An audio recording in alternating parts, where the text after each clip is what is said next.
Leçon de l'école du sabbat, mardi 5 septembre 2023, l'esclavage dans les Écritures et l'histoire. L'esclavage dans les Écritures et l'histoire. Lisons les conseils donnés aux esclaves et aux maîtres dans les passages suivants. Éphésiens chapitre 6, le verset 5 à 9. Là, il est écrit: « Serviteurs, obéissez à vos maîtres selon la chair, avec crainte et tremblement, dans la simplicité de votre cœur, comme à Christ. Non pas seulement sous leurs yeux, comme pour plaire aux hommes, mais comme des serviteurs de Christ qui font de bon cœur la volonté de Dieu. Servez-les avec empressement, comme servant le Seigneur et non des hommes. Sachant que chacun, soit esclave, soit libre, recevra du Seigneur selon ce qu'il aura fait de bien. Et vous, maîtres, agissez de même à leurs égards, et abstenez-vous de menaces, sachant que leur maître et le vôtre est dans les cieux, et que devant lui il n'y a point d'acception de personne. Amen. » Colossiens 3, le verset 22, au chapitre 4, le verset 1er. Là, il est écrit: « Serviteurs, obéissez en toutes choses à vos maîtres selon la chair, non pas seulement sous leurs yeux, comme pour plaire aux hommes, mais avec simplicité de cœur, dans la crainte du Seigneur. Tout ce que vous faites, faites-le de bon cœur, comme pour le Seigneur et non pour des hommes, sachant que vous recevrez du Seigneur l'héritage pour récompense. Servez Christ le Seigneur, car celui qui agit injustement recevra selon son injustice, et il n'y a point d'acception de personne. Maîtres, accordez à vos serviteurs ce qui est juste et équitable, sachant que vous aussi, vous avez un maître dans le ciel. Amen. 1 Corinthiens 7, le verset 20 à 24, là il est écrit: « Que chacun demeure dans l'état où il était lorsqu'il a été appelé. As-tu été appelé étant esclave? Ne t'en inquiète pas, mais si tu peux devenir libre, profites-en plutôt. Car l'esclave qui a été appelé dans le Seigneur est un affranchi du Seigneur. De même, l'homme libre qui a été appelé est un esclave de Christ. Vous avez été rachetés à un grand prix. Ne devenez pas esclaves des hommes. Que chacun, frère, demeure devant Dieu dans l'état où il était lorsqu'il a été appelé. » Amen. 1 Timothée 6, le verset 1 et 2, là il est écrit: « Que tous ceux qui sont sous le joug de la servitude regardent leur maître comme digne de tout honneur, afin que le nom de Dieu et la doctrine ne soient pas blasphémés. Et que ceux qui ont des fidèles pour maîtres ne les méprisent pas, sous prétexte qu'ils sont frères, mais qu'ils les servent d'autant mieux que ce sont des fidèles et des bien-aimés qui s'attachent à leur faire du bien. Enseigne ces choses et recommande-les.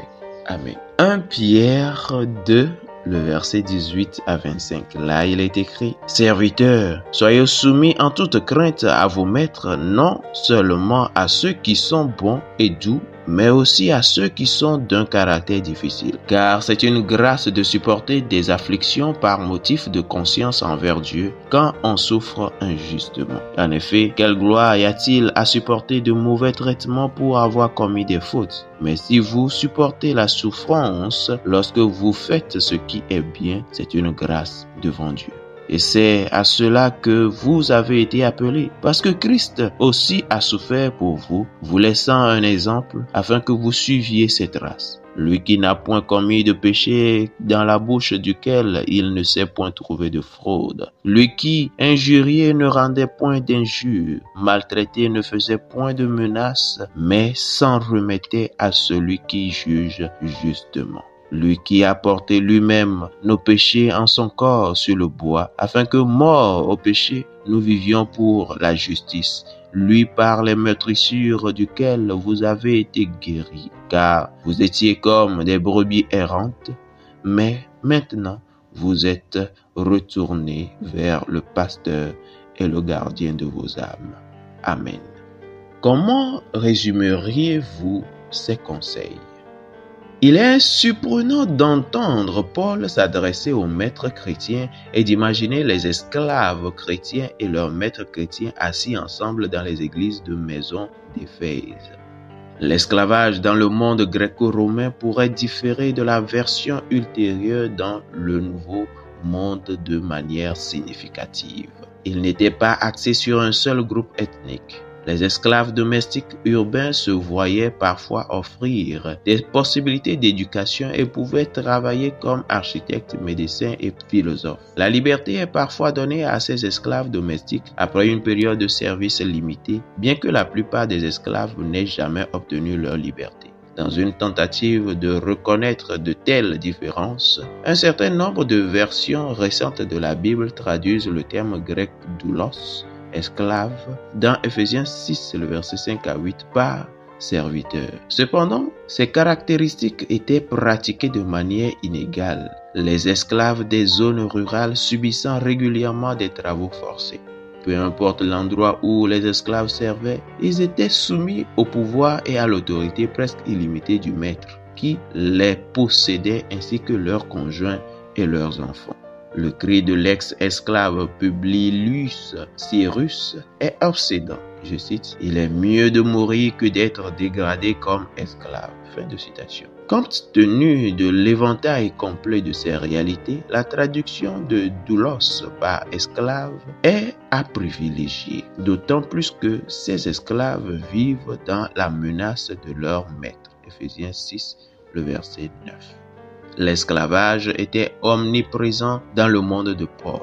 Et il l'aborde non pas en tant que réformateur social, mais en tant qu'un pasteur qui conseille les croyants sur la façon de faire face aux réalités actuelles et de les lancer une nouvelle vision centrée sur la transformation du croyant individuel, ce qui pourrait plus tard avoir des implications plus larges pour la société dans son ensemble.